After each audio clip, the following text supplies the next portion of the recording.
Que vamos a vivir otra vez ese doloroso momento que vivimos cuando llegó la gente del TIPNIS. Doy la más cordial bienvenida, un poquito por orden de llegada, primero a Manuel Morales, a quien saludo cordialmente, analista, escritor, pero además un hombre que está siempre en defensa de los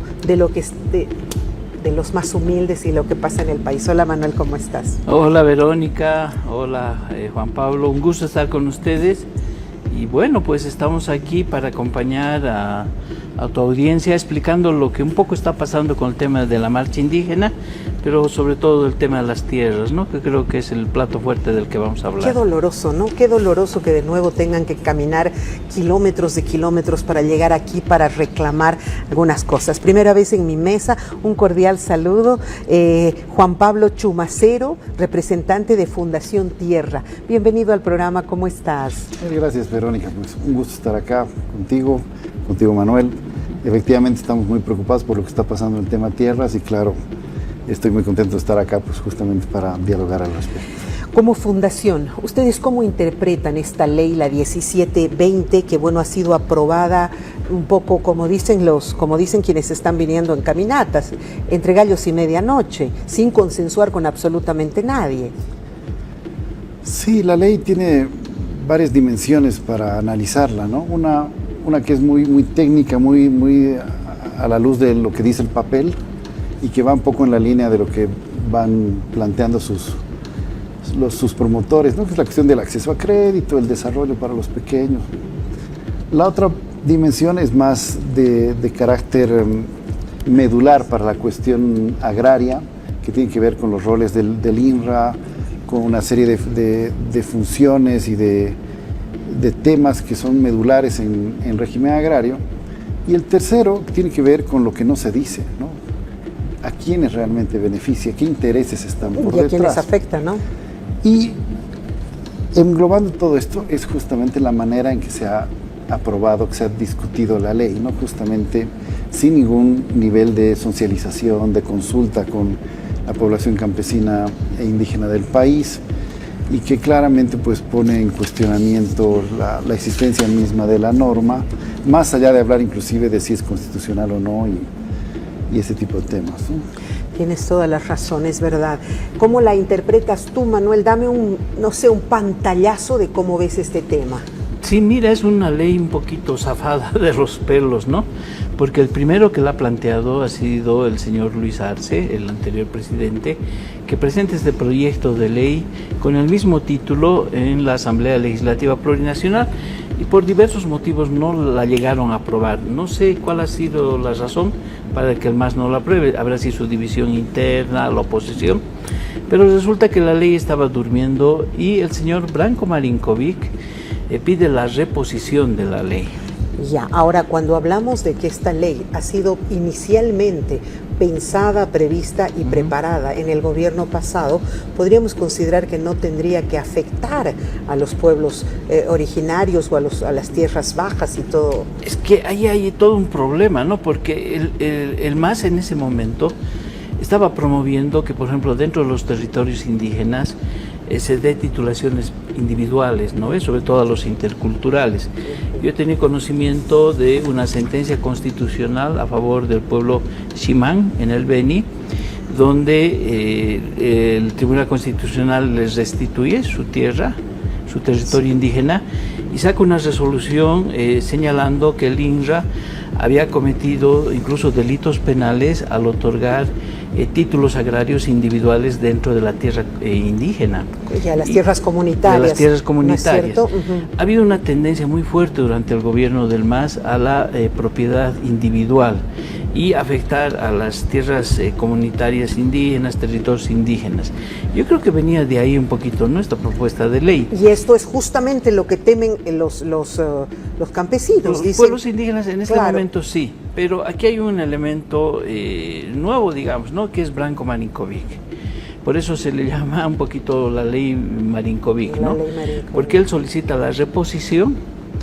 Sin mayor debate dentro del Parlamento se aprueba la ley y Rodrigo Paz la promulga, pero de manera muy entusiasta la ha estado defendiendo, pero con una distorsión, Verónica, ¿no? dice que esta ley lo que busca en el fondo, en lo más noble de su propósito, es el acceso de la pequeña propiedad al crédito rural. Ay, sí.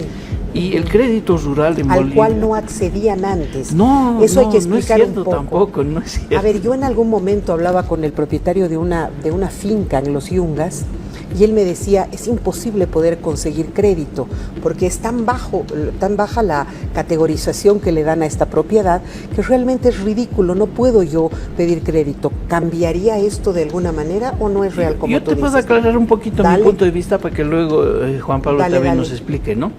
Resulta que en Bolivia es el país más exitoso en microcrédito, el Banco Sol. Ya. 10 años consecutivos que el Banco Sol es el primer banco privado en Bolivia en cuanto a otorgar el microcrédito. ¿Y a quiénes otorga? A los más pobres, especialmente a los sectores productivos, al sector de comercio y servicios y en el ámbito rural a pequeños propietarios. Ahora, en la lógica del microcrédito o el acceso al crédito, no les pide, cuando es productivo, excepto el que es para vivienda, no les pide hipotecar nada, si no es con garante, ¿no? Son pequeños Garantes montos, personales. garantes personales, y la mora en microcrédito es la más baja de la región. Es alucinante la experiencia del Banco Sol. Bueno, resulta que depende del propietario de la tierra, ¿no? Pero por lo general ellos pueden acceder a crédito rural productivo sin hipotecar su tierra. Entonces, desde un punto de vista ha sido otra mentira que se ha querido construir. Sin hipotecar su tierra. Pueden Ahora, con prestarse. esta ley, sí tendrían que hipotecar su Es que tierra. el propietario tiene que prestarse, si es para fines productivos, con dos garantes, ¿no? Pero lo que han distorsionado en esta ley es que quieren forzar un crédito rural con hipotecar la propiedad, y para eso entonces la pequeña propiedad en papeles tiene que volverse mediana.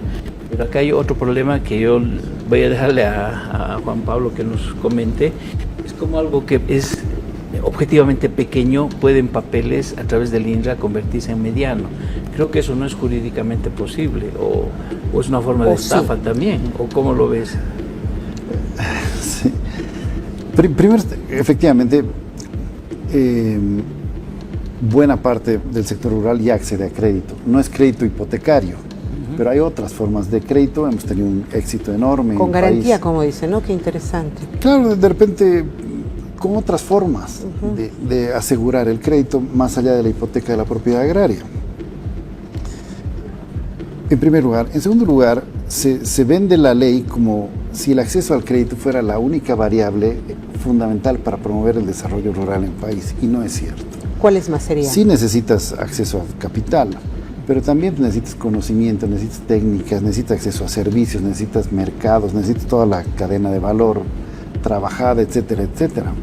Si el senador Marinkovic realmente quisiera fomentar el desarrollo rural, estaríamos hablando de una ley integral de apoyo a la pequeña producción familiar, a la economía campesina, a la economía indígena, todos esos temas que actualmente, por cierto, no aparecen ni por asomo en los planes de desarrollo del actual gobierno. Entonces, no es realmente la herramienta para resolver la problemática de la pobreza rural en el país. La otra cuestión es la que tiene que ver con la tierra.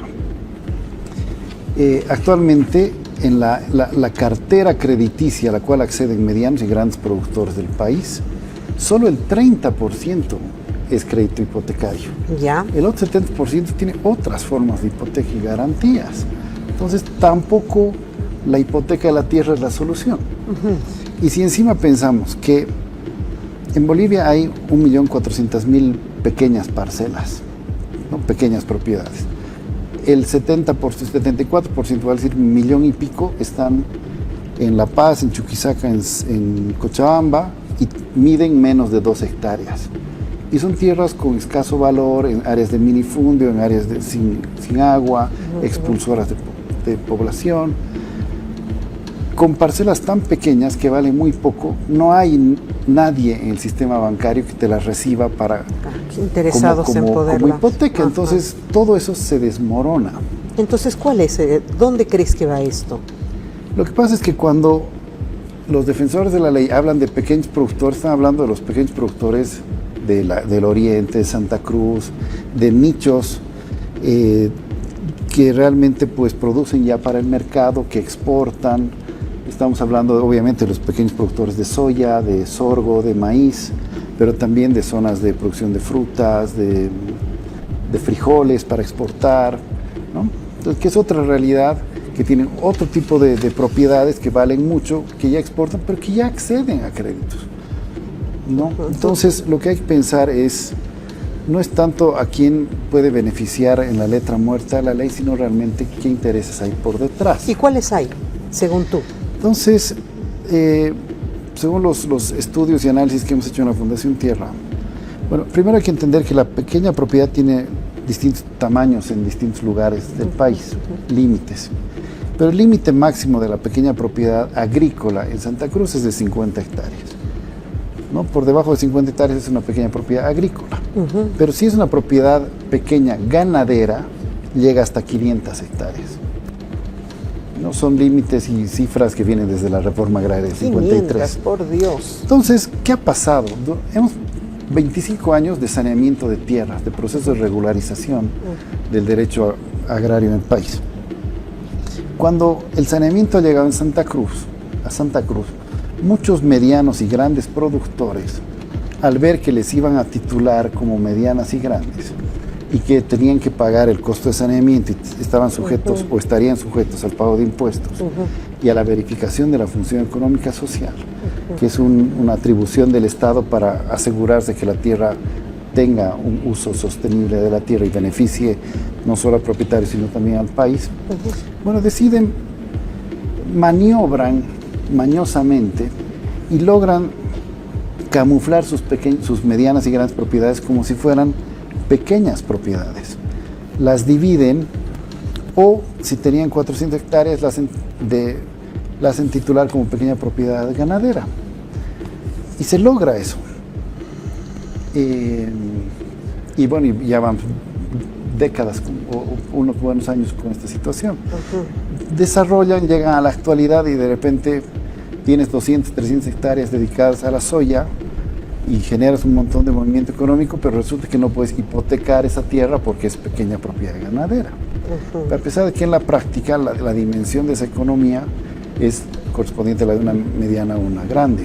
Entonces ahora lo que quieren es pues volver a su condición actual, pero evitando el control y la fiscalización del Estado, evitando la verificación de la función económica social. Una cosa que hay que entender también es el concepto de pequeña propiedad. Es aquel espacio de tierra que es suficiente y necesario para satisfacer las necesidades de una familia campesina, ¿no? Pero si hablamos de una persona que tiene una pequeña propiedad ganadera de 400 hectáreas, pero la dedica a soya. Cada hectárea de soya en Santa Cruz cuesta $2,000. 2,000 por 400, $800,000 solo en el valor de la tierra. Añadémosle los ingresos por la venta y exportación de esa soya y estamos hablando de gente que tiene, claro, y ese es el pequeño propietario, entre comillas, al cual se quiere beneficiar. En conclusión, si es que he entendido bien, esta norma lo que está haciendo es beneficiar a esos terratenientes, ¿no es cierto? Claro. Cruceños, no en vano el señor Marinkovic está abanderado de esta norma, ¿no es cierto? Y que estaría beneficiando plenamente a ellos para todo tipo de trámites posteriores. Es justamente a esta gente a la cual se beneficia, porque si no, ¿cómo se explica que salga alguien como el senador a hablar a favor de campesinos y de indígenas? Y entonces, ¿cuál es la razón de que la gente más humilde sea la que esté viniendo a protestar si en realidad a ellos no se los está ni beneficiando ni afectando?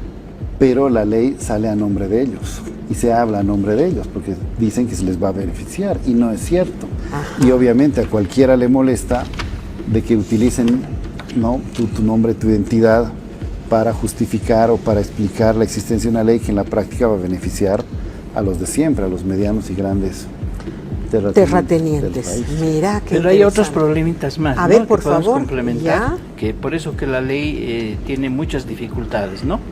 Lo primero es que, lo que decía, ¿no?, ¿cómo puedes legalizar algo pequeño y convertirlo en mediano? para fines comerciales, de compra-venta o de hipoteca. Esa es una forma de engañar, porque en los hechos la propiedad va a seguir siendo pequeña, ¿no? El otro aspecto es que se da un plazo de 10 días hábiles al INRA para que haga esta conversión de pequeño a grande. Ya. 10 días es demasiado corto el tiempo, pero además con un proceso de saneamiento de tierras que no se ha cerrado, no se ha terminado en Bolivia. Todavía hay una parte muy importante de la tierra en Bolivia. Podemos estar hablando de un 6-8% que no ha sido legalizada. El otro tema es que se va a suspender el control de la función económica social a estas propiedades por 10 años. Y la ley no abroga la ley 740, que establece que el control de la función económica social es de 5 años. ¿Eso qué significa? Que las pequeñas propiedades solo tienen que cumplir la función social, es decir, son pequeñas parcelas, es para el que la trabaja. El Estado verifica y no puede revertir esas tierras. Pero cuando son tierras medianas, se aplica la función económica social. Estas pequeñas que se van a convertir en medianas, si no están trabajadas, son pasibles a que el gobierno las... Sí, pero la ley fija 10 años de plazo para cumplir la función económica social. Pero hay propiedades medianas que también se van a solicitar que se les dé el mismo tratamiento a las pequeñas que han sido convertidas en medianas. Para las medianas va a tener que ser 10 años de función económica social. El otro tema es que todo este proceso de actualización va a generar un catastro rural cuya clasificación va a ser inmediata. Es decir, en términos de registro de catastro, todo esto que se va a hacer en 10 días con una ley que no ha sido consultada, que tiene todas esas dificultades, se va a legalizar de manera absoluta. Entonces, el problema es que esa situación es absolutamente irregular. Yo veo problemas jurídicos, y el otro que es fundamental, y con esto un poquito quiero puntualizar esto, es que la Constitución es bien clara con la propiedad pequeña, ¿no ve? Establece una salvaguardia, que la pequeña es inembargable, ¿no? Entonces, ¿por qué protege la Constitución a la pequeña propiedad? Porque al pequeño propietario lo único que le queda es un pedazo de tierra, y eso es lo último que puede perder. Entonces, cuando tú esa pequeña lo conviertes en mediana y lo embargas, prácticamente las pequeñas propiedades dejan de tener la protección constitucional. Por eso es que esta ley vulnera la Constitución también. O sea, se podría de alguna manera recurrir a un amparo constitucional. Así es. ¿No es cierto? Déjeme hacer una pausa, por favor, unos minutos. Enseguida regresamos, vamos a seguir hablando de eso. Nosotros salimos en todo lo que son las poblaciones y comunidades alejadas gracias al satélite Tupac Katari. Si usted tiene alguna consulta que hacernos, nuestro WhatsApp está saliendo aquí en pie de pantalla. Si quiere hablar con los especialistas, si quiere denunciar alguna acción, hágalo por favor. Para eso estamos realizando el programa del día de hoy, para entender la norma, para interpretar cuáles son las posiciones tanto del gobierno como de quienes se sienten afectados. Enseguida regresamos.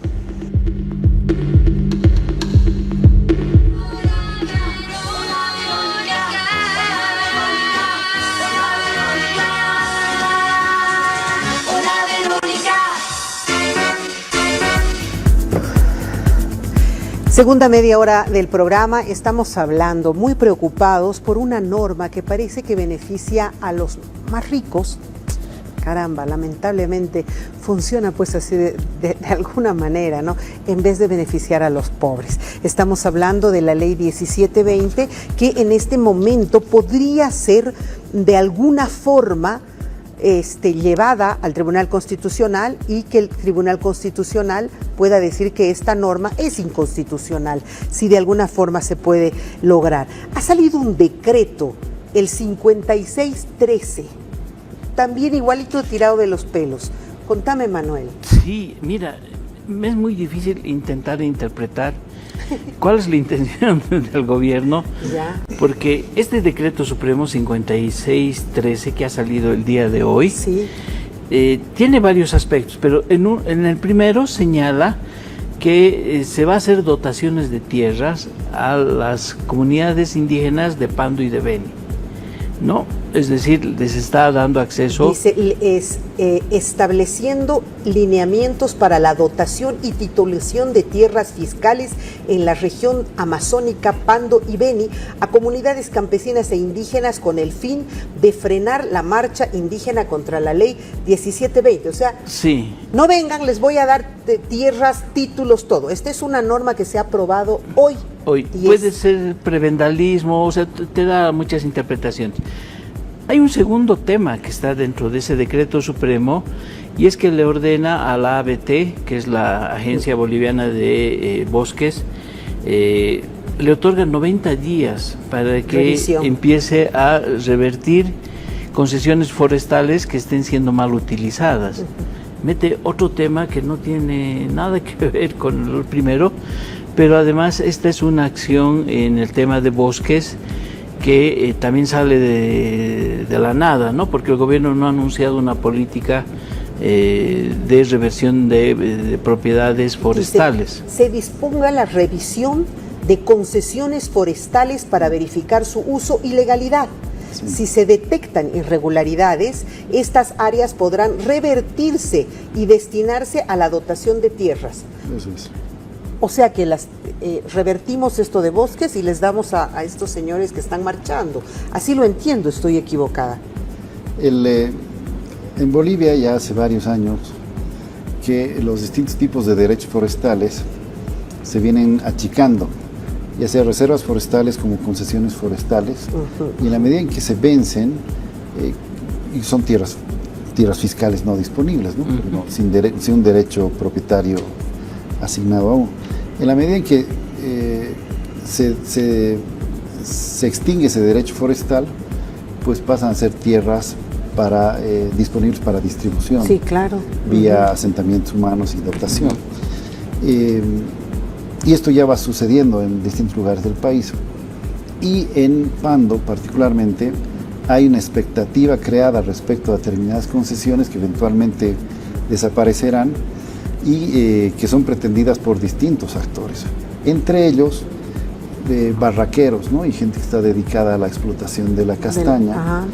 Y justamente el sector campesino indígena de Pando pues anda preocupado ya hace algunos años de que esas tierras no se distribuyan a los barraqueros, sino más bien a las comunidades campesinas indígenas que viven de la castaña. Entonces, este decreto de alguna manera responde a esta preocupación específica del movimiento campesino indígena de Pando, pero claro, sale justamente cuando tienes la marcha, momento, cuando está por llegar, y claro, claramente pretende pues debilitar a la marcha, y no es precisamente por el compromiso con los intereses y derechos campesinos indígenas del país. Ahora, una de las preocupaciones que se tenía también era el hecho de que había la posibilidad de un impacto ambiental, y este impacto ambiental estaba en función a que se podría fomentar la deforestación, por ejemplo, y los incendios para abrir estos espacios. ¿Todo eso está casado con esta norma también? Bueno, mira, Juan Pablo ha aclarado un poco entonces el decreto 5613, porque es darles tierras y van a ir a atacar las concesiones forestales, que es específicamente en Pando, ¿no? Y en Beni, en el norte de Beni. Ya. Entonces creo que ya con eso se aclara mejor. Hay una intención del gobierno de parar la marcha, y el decreto darles cualquier cosa les está dando, digamos, un poquito bien cuadriculado lo que ellos han debido estar demandando en las reuniones que han tenido con algunas autoridades en medio de la marcha, al inicio de la marcha, ¿no? Ahora, lo del ABT, pero puede tener un impacto también para otras regiones, ¿no ve? Claro. Sí, sí. Y lo que el ABT no ha hecho durante todo este tiempo es precisamente cumplir esa función. Más bien lo que ha habido es el tema de los incendios forestales. Sí, claro, la deforestación. En Santa Cruz, en el Beni. Precisamente todo esto ha nacido de los famosos perdonazos, ¿no? Que tienen que ver con la multa del 10 bolivianos por hectárea. Claro, pero además era toda una política estatal para verificar que evidentemente se esté cumpliendo con la función económico-social. Fíjate cómo está todo relacionado, y que se puede sancionar económicamente e incluso penalmente aquellos predios que hubiesen deforestado sin autorización. ¿No?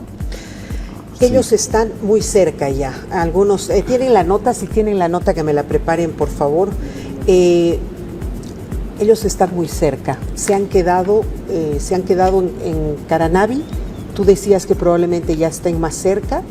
¿Qué sabes hacer? Esa era la Pondremos intencionalidad, imágenes, pero, por favor, de pero ellos. entiendo que seguían todavía viendo posibilidades. Se han quedado... Por lo menos en Caranavi están, sí.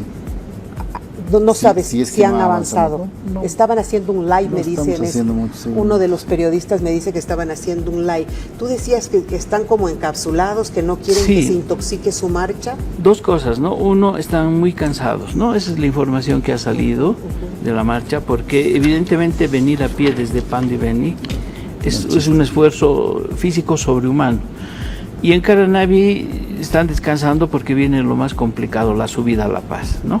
Claro. Y ha habido marchas previas, ¿no? Lo del TIVNIS, ha habido otras movilizaciones que señalan que ya al subir, porque el de Caranavi es pura subida, Sí, pues. no paras de subir. Pero además, imagínate, van a pasar por la cumbre. Esa gente que está acostumbrada al calor, al Sí. oxígeno, van a pasar por la cumbre alta, más de 4.200 metros, 500 metros, frío, falta de oxígeno, por Dios. Sí, ahora estaban esperando que también alguna autoridad del gobierno vaya a visitarlos. Parece que el gobierno de Rodrigo Paz les ha mandado el decreto en vez de ir a hablar o negociar. Y el problema está en que hay muchos sectores que quieren irse a sumar a la marcha y parece que ellos han decidido un poquito resguardar, ¿no?, a la marcha y ver quiénes podrían venir y mejor si no viene personas extrañas. Hay sindicalistas que han anunciado que quieren bajar a Caranavi, sumarse a la marcha. Pero hay un problema. El momento en que la marcha empiece a subir y si llega a La Paz, yo creo que para el gobierno se le junta un conflicto muy complicado. Más complicado. Un conflicto más. Más. Porque tenemos maestros, tenemos COP, tenemos transporte, y ahora me dicen que acaba de convocar a una reunión tripartita a la Central Obrera Boliviana, el gobierno, pero tenemos Santa Cruz con los problemas de salud, es una más. Es un conflicto Además, más. la COP se pliega a las peticiones de la marcha. Por ¿no? supuesto. Sí. Es más, Ahora, o sea, no me parece casualidad que todo esté llegando el 1 de claro. mayo, todo confluye el 1 de mayo. Yo creo que una cosa que es esencial entender es que la marcha, sí, arranca exigiendo la derogación, que es la abrogación de la ley 1720. Pero no es solamente eso. No estamos hablando de 5 artículos en 2 hojitas, ¿no? Es lo que significa, es lo que supone dentro de este nuevo gobierno, de esta nueva gestión, donde se están renegociando una serie de derechos, donde se plantean nuevas políticas. Para muchos que estamos estudiando la cuestión agraria, entendemos esta ley como una especie de globo de ensayo para medir la correlación de fuerzas en la Asamblea, para ver cómo reacciona el gobierno, para ver cómo reaccionan las organizaciones sociales. Pero viene a ser la primera de una serie de modificaciones a la cuestión agraria que ya están en fila. El mismo Branko Marinković ha dicho que ya tienen en comisión, en la Comisión de Tierra y Territorio y Recursos Naturales del Senado, están trabajando un proyecto de ley para individualizar la propiedad colectiva. Ay, es propiedades justo lo que ellos comunitarias temen. y territorios indígenas. Epa. ¿No?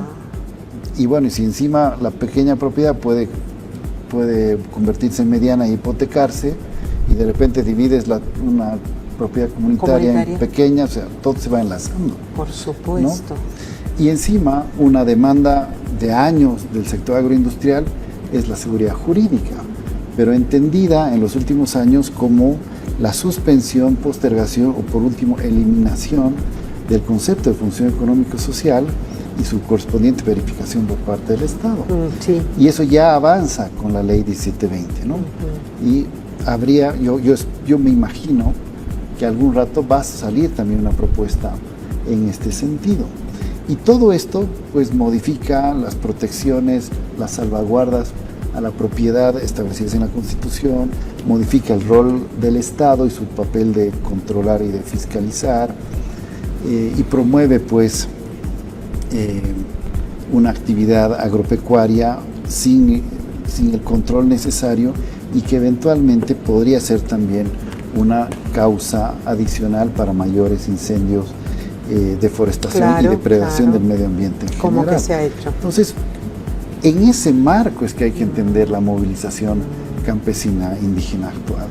No son dos hojitas de una ley, Exacto. es todo lo que representa. Y lo que se les viene. Y es justamente esta mirada y este enfoque el que se quiere negar con las propagandas y los enunciados desde el sector agroindustrial y del gobierno, que dicen que es una ley que va a permitir el acceso a crédito para unos productores y que no va a afectar la propiedad colectiva. Absolutamente. Entonces, es un reduccionismo máximo de una reivindicación muchísimo mayor y estructural. Totalmente. En otras palabras, estamos frente a un conflicto con el 5503, que el gobierno quiso gobernar con decreto, la subvención.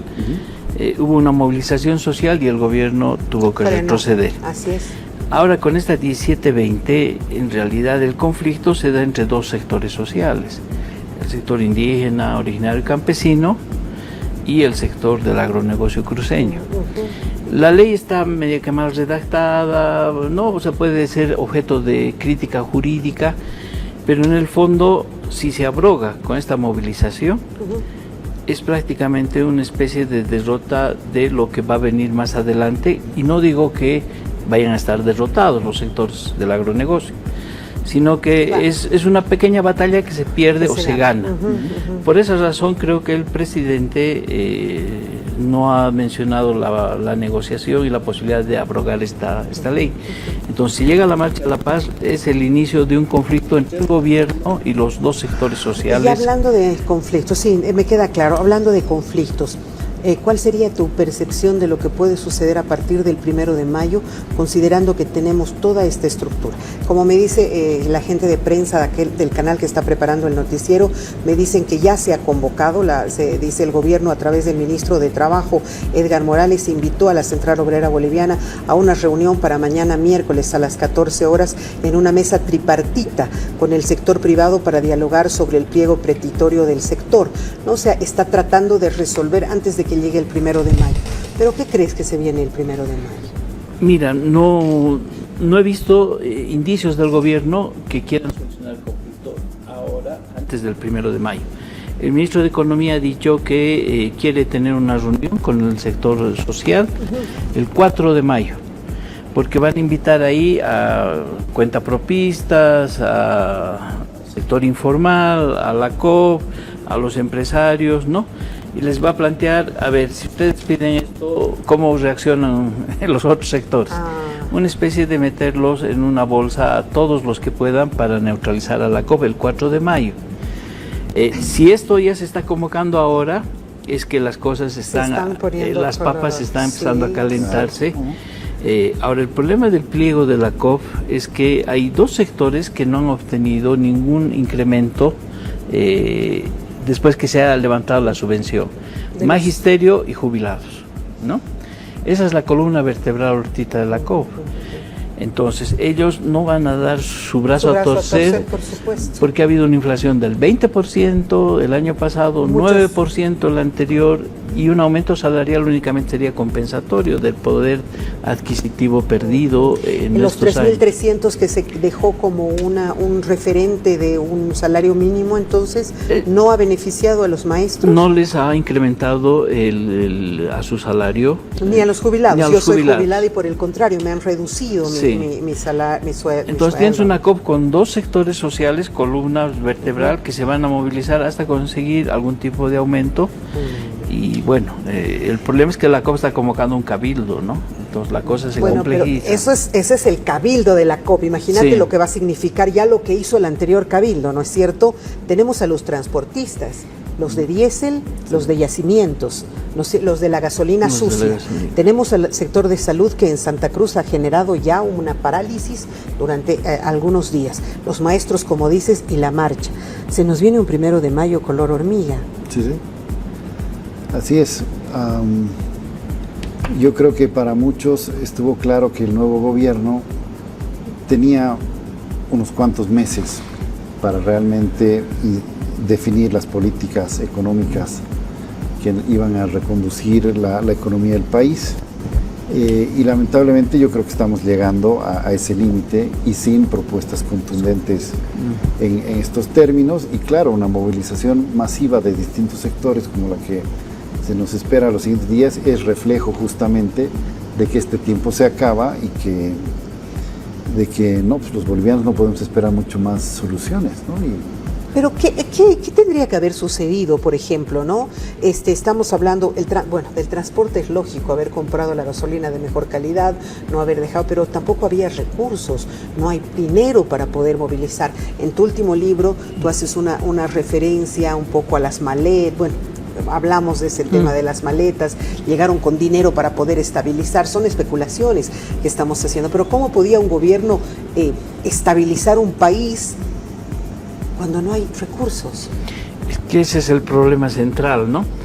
Ha habido un dirigente de la CAINCO que una vez dijo que no importa el modelo económico, lo importante es que exista dólares. Exactamente. Un pragmatismo bien feo, ¿no? Sí. Pero si el gobierno no tiene dólares, como Luis Arce no los tuvo, todo se le complica, todo, ¿no? Pero además esto está vinculado a un hecho de corrupción que el gobierno está queriendo tapar, y es la adquisición de gasolina de mala calidad. Se le llama gasolina base. El problema es que a eso se le ha aumentado el etanol, que es el aditivo que está produciendo el sector sucroalcoholero, ¿no ve? Los ingenios azucareros, que este año el gobierno le está comprando millones de litros de etanol, que si tú tienes una gasolina base, que no es la gasolina especial, no es la mejor, tú le echas el etanol en una mezcla, luego le has echado aditivos, detergentes y antioxidantes, tienes una bomba de tiempo en el tema carburante. Entonces creo que ese es el otro problema, no tiene plata, tiene una gasolina sucia de la cual no ha podido desembarazarse. Han salido revelaciones en la prensa de que la empresa Vitol es la que ha traído esa gasolina sucia, una empresa con denuncias de hechos de sobornos a nivel internacional. Trafigura es la otra empresa que está ejerciendo un monopolio en el ingreso de los combustibles. Ese ha sido el malestar de los cisterneros. Entonces el gobierno no logra resolver esos problemas. Rodrigo Paz ha dicho que quisiera que YPFB no comercialice, pero ahora el ministro de Hidrocarburos ha dicho que no se va a privatizar nada. O sea, es un vaivén, ¿no ve, Yo tengo además información de que en determinado momento querían retirar el contrato con esta empresa que les estaba dando, y que ha sido una orden de arriba diciendo no se rompe ese contrato, se mantiene el contrato por mucho que nos estén dando mala gasolina. Es decir, estamos en problemas, ¿no es cierto? Sí. Y esto no va a ser por ahora, parece que va a ser de larga data, y bueno, hay además unos partidos políticos haciendo barra para que el presidente caiga, intentando desestabilizar más el país. Y bueno, entonces yo cómo me explico que, por ejemplo, los bancos ya están empezando a generar la posibilidad de devolver algunos dólares o de que puedas comprar en el extranjero, entonces ¿qué está funcionando bien? ¿Préstamos? ¿Está llegando plata de afuera? No, todavía no, o sea, hay cartera comprometida, pero todavía no están llegando los dólares. Me decía alguien que había visitado los periodistas, me decían, estamos constantemente viendo, dice el Parlamento, y son normas absurdas las que están aprobando. O sea, declarar patrimonio no sé qué cosa, ¿no? El choripán, declarar patrimonio no sé qué otra cosa. A eso se está dedicando el Parlamento en este momento, cuando en realidad deberíamos estar resolviendo con normas y con leyes, y eso desespera, pues, ¿no?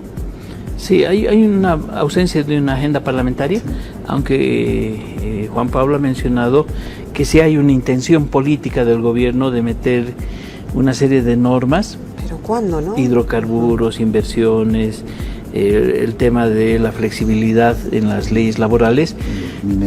Minería, ¿no? Pero el problema es que se le va cayendo al gobierno sus fichas principales. La renuncia o destitución, no sabemos todavía qué ha pasado, de Medinaceli, que ha prometido además presentar una ley de hidrocarburos, cuarta ese proceso, ¿no? Entonces creo que el gobierno tiene muchas dificultades. No sé, pues algunos analistas dicen que se parece mucho a Yanine Áñez, ¿no? Sí. Un gobierno de transición que no logra resolver los problemas estructurales. Además lento, ¿sabes? no quiero hacer referencia a de dónde viene nuestro presidente, pero es como lento, todo está lento. Y nosotros los paseños, por lo menos somos, tú eres sucrense, ¿cierto? Sí. Ya te habrás dado cuenta que nosotros somos súper acelerados. Queremos todas las cosas rápido, las hacemos de inmediato. Lo que tenía que hacerse en 3 horas lo hacemos en media hora y así vamos avanzando. Pero estamos yendo a paso de tortuga, no sé cuántas semanas para poder la primera cosa. No sé si esto va a funcionar de esa manera. No sé. Tenemos la nota que he pedido, por favor, con relación a la Central Obrera Boliviana. No, todavía no sé en qué está mi equipo, pero no está funcionando. Cerraremos un poquito el programa, por favor. ¿Cuál sería tu conclusión para el tema tierra? ¿Cuáles deberían ser los pasos que se tomen una vez que lleguen los marchantes hacia la ciudad de La Paz? Es imprescindible hacer toda una auditoría al proceso de saneamiento de tierras, que no se ha cerrado. Necesitamos una evaluación de la distribución de tierras que ha habido, que ha sido en algunos casos delictiva, ha sido absolutamente irregular en algunos casos, en épocas de dictaduras, etcétera. Esperábamos, ¿no?, que hubiera una nueva política agraria que realmente ordene las cosas. Que resuelva, claro. Claro, pero la 1720 viene a desordenar el tema, porque te va a hacer pasar pequeña propiedad por mediana, genera estos vacíos, estas contradicciones, y bueno, veremos qué es lo que viene más adelante. En el tema medioambiental es peor todavía el asunto. Cierre del Ministerio de Medio Ambiente, una serie de políticas medioambientales que van en otra dirección y no de lo que quisiéramos. Creo que esta semana se va a definir si Rodrigo Paz va a poder imponer la visión del agronegocio en materia agraria, sí o no. Y ese va a ser el desenlace que vamos a ver. Ese va a ser el desenlace. Gracias. Ha sido un gusto tenerte en el programa. Gracias, como siempre. Verónica. Un gusto saludarte. Interesantísimo el tema y además muy, muy candente y muy actual. JP, por favor, tu despedida y también un poco tu conclusión sobre este tema. La ley 1720 también refleja de alguna manera que la clasificación de la propiedad del país está desactualizada, responde a una realidad de hace 70 años y es necesario ajustar algunas cosas y el debate, pero hay que hacerlo en diálogo con todos los actores y hay que hacerlo con estudios, con diagnósticos, con evaluaciones de impacto, de manera seria, tomándose el tiempo y el análisis necesario, y esto no se ha hecho con esta ley. Preocupa que cuando hablamos de política agraria en general, pues lo que se predomina es la atención a los intereses y propuestas del sector agroindustrial y ganadero, y no se toma en cuenta para nada al sector campesino, al sector indígena, y esperamos que pues con estas movilizaciones pues cambie un poco el enfoque de tocar estos temas con el gobierno. Y lo mismo pasa con la cuestión de orden ambiental, ¿no?